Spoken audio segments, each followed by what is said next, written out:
This podcast does not provide medical nor legal advice. Please listen to the complete disclosure at the end of the recording. Hello and welcome to Everyone Dies, the podcast where we talk about serious illness, dying, death, and bereavement. I'm Marianne Matzo, a nurse practitioner, and I use my experience from working as a nurse for 46 years to help answer your questions about what happens at the end of life. And I'm Charlie Navarrete, an actor in New York City, and here to offer an every-person viewpoint to our podcast. We are both here because we believe that the more you know, the better prepared you are to make difficult end-of-life decisions. Welcome to this week's show. Please relax, get yourself a cup of Theraflu, or I'm sure many of you are having symptoms by now, and a cookie or six. Ooh. And thank you for spending the next hour with Charlie B. as we talk about Sundowning. Like the BBC, we see our show as offering entertainment, enlightenment, and education, and divide that into three halves to address each of these goals. Our main topic is in the second half, so feel free to fast forward to that baleful din-free zone. In the first half, Charlie has our recipe of the week and notable deaths from 2024. In the second half, I'm going to update you about the syndrome called Sundowning and offer you some of the latest thinking on the subject. And in the third half, Charlie has advice from Ranata Suzuki. So Sundowning, does the sun ever come up anymore? In some parts of the world, I notice it has. Our travels this week take us to Mississippi.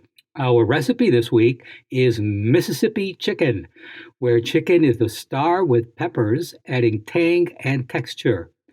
Made in a crock pot, this chicken is so tender it falls apart, and the dish is hearty, savory, and altogether comforting. It's that comfort that will make this your new favorite funeral lunch offering. Bon appetit!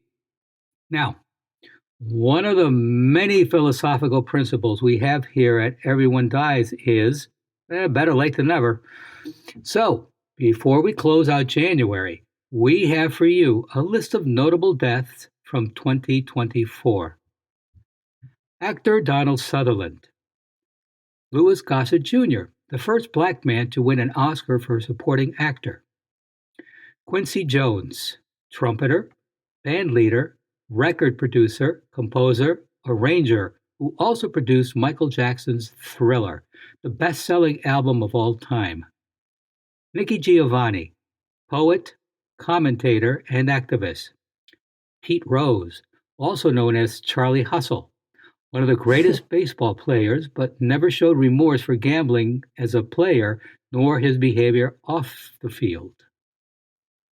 Linda Lavin, Broadway actress and star of TV's Alice.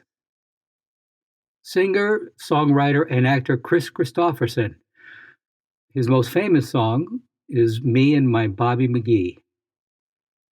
Oscar winner and the Dowager Countess of Grantland in the series Downton Abbey, Dame Maggie Smith. NBA star Bill Walton.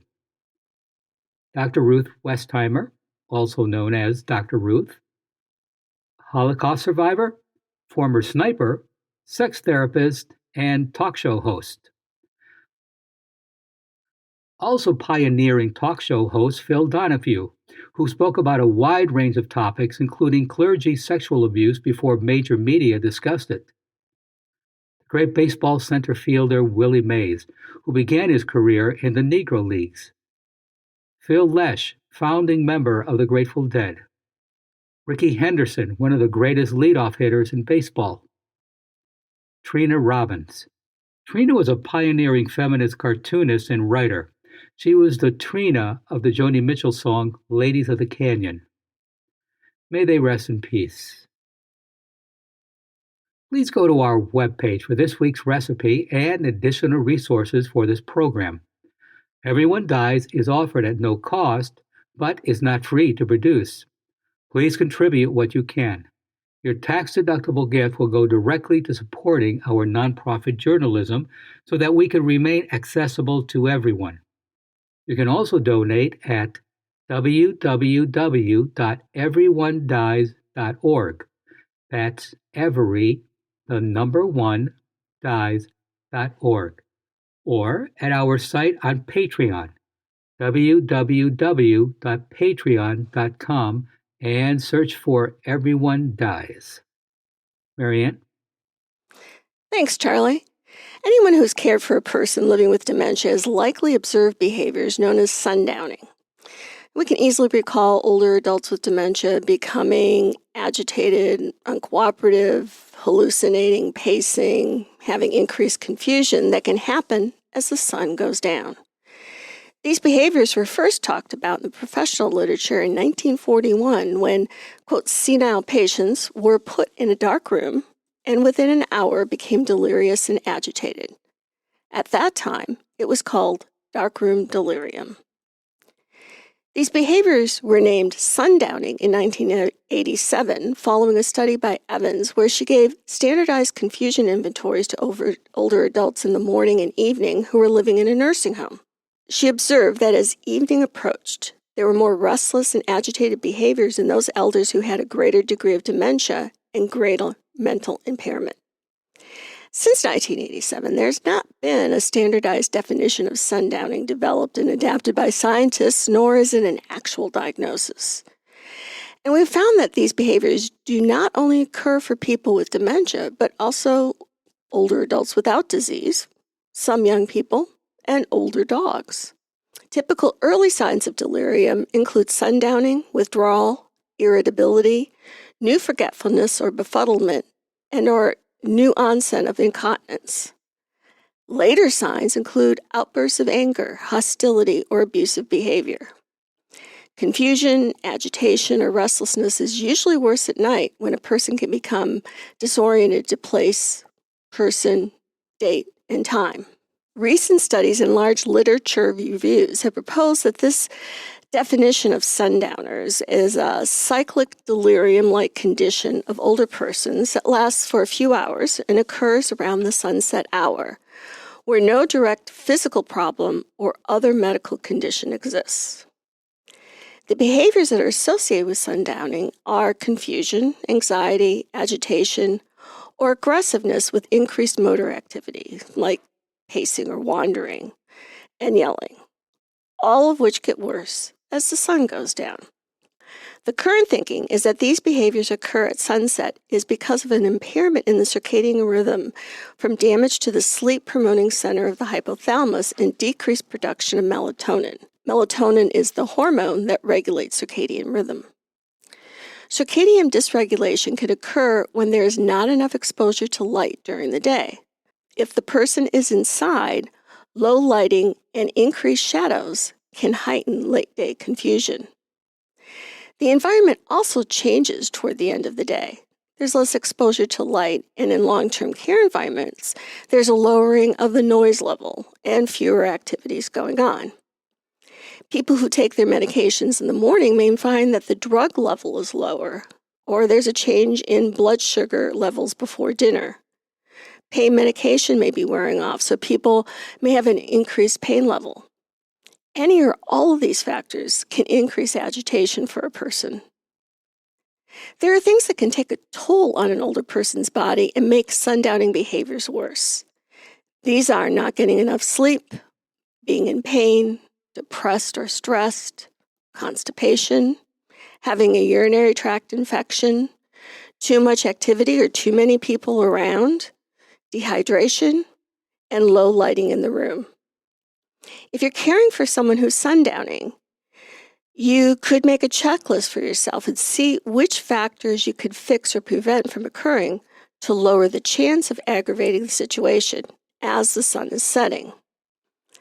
Possible treatments to prevent sundowning would be to correct circadian disruption with melatonin, and some studies have suggested risperidol, which is an antipsychotic, or donepezil, known as Aricept, to treat Alzheimer's disease.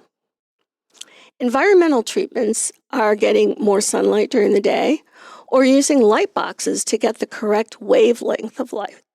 The ideal time for this is between 9:30 in the morning and 11:30. Plan midday pain medication so the person is comfortable and not in pain as the sun is setting. Activity is also a good treatment. As the sun is setting, people are often doing other things, like making dinner, and there's not enough distraction for the older adult. Plan activities for this time, or if they're able to help you with dinner, offer a reasonable task that they can do with you. Give them a basket of clothes to fold. It doesn't matter how well they're folded, or if you have a few baskets of things to be folded, so there is something useful to do and distracting during these witching hours. Play music that they like and sing along. Leave the lights on bright so there are no shadows to misinterpret. You can use Skype or FaceTime to let them talk to family members or friends, or have them scroll through Facebook videos as a form of distraction. Now, I mentioned older dogs can have sundowning behaviors, and it looks like it does in people. The sundowning is part of a canine cognitive dysfunction, and the symptoms occur in 68% of dogs by the age of 16, or to put it another way, nearly 2/3 of 15 to 16-year-old dogs have some level of dementia. Signs of dementia in dogs are disorientation, changes in social behavior, changes in sleep patterns, potty accidents in the house, and increased anxiety and changes in activity and appetite. The current thinking is that sundowning results from a change in the circadian rhythm. There's no scientific evidence regarding what is the cause of this change. So, until studies with stronger methods and larger sample sizes are conducted, we're left with knowing that sundowning occurs and what things can be done to lower the burden of the behaviors in the older adults and caregivers. Charlie, have you ever seen anybody have sundowning behaviors? No, this is really fascinating. I've never heard of this. I get the idea of sundowning. I don't know. I keep thinking of some movie, but maybe it was a documentary. No, I never heard of that. It's interesting. Also, to hear you talk about pets. Wow. Yeah, I don't know what to say to that. No, it's really fascinating. Just sundowning. Well, if you Yeah. do have older pets and Mhm. they're doing some strange kind of behaviors, instead of saying, well, you know, time to put them down, and I don't know, maybe it is, but I know when we had Dimple Rose, she died when she was 15 and a half, and probably around when she turned 15, she started to be incontinent of urine. And this was a dog who could hold her bladder until she burst. She was, just was not going to pee in the house. But she started doing it. And so we put diapers on her.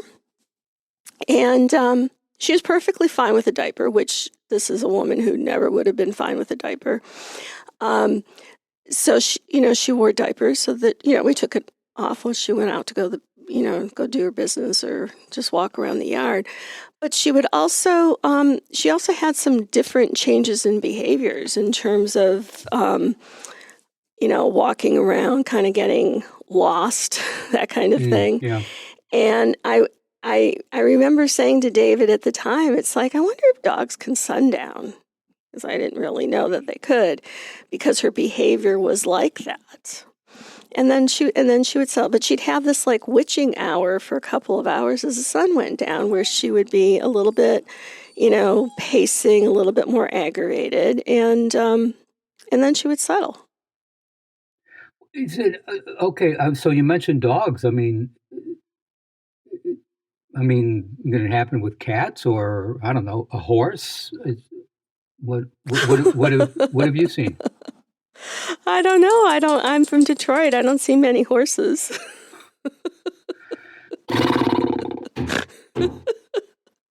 Gordon Lightfoot. Remember his song "Sundown"? Yes. Yes. Yeah. The metaphor in that just perfect to what you're talking about. So, moving on.